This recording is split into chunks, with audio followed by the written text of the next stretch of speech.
Right, religion, it's a disgrace, it's an insult to the human intellect.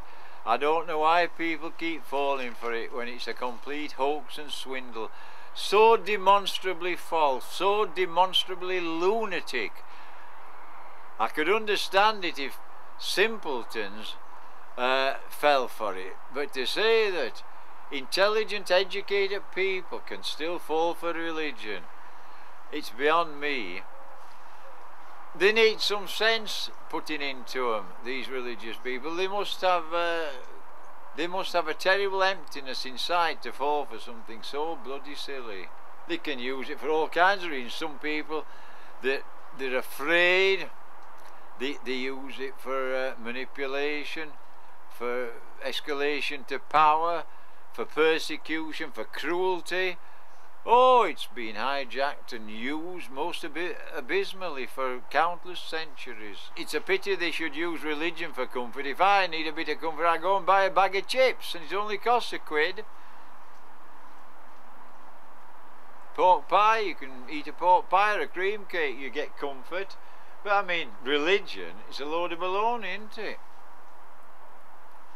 Why do you think it's a load of baloney? Well, it is. I made a study. I've made an in-depth study. I know more about religion than the Archbishop of Canterbury or the Pope. The Pope's a puddlehead.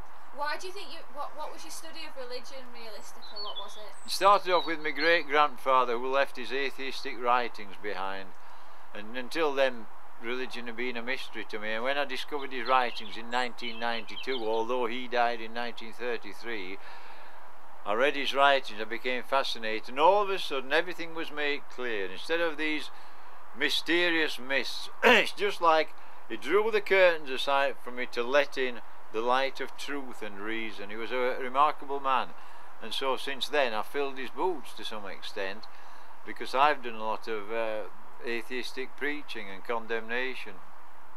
Well, it means denouncing rubbish. The Bible's a religion, it's a load of baloney, and you get these egomaniacs, these supposed prophets, that use it for ego tripping and to control millions of people. When the church used to correct people, they used to use severe methods. You used to cart them off the torture chamber and tweak them a little bit, and then you confess to anything. Then off to the stake, you see, and they used to fry you in the flames while still alive. And they knew very well what they were doing, but they used to cover themselves by saying that heretics needed the evil burnt out of them.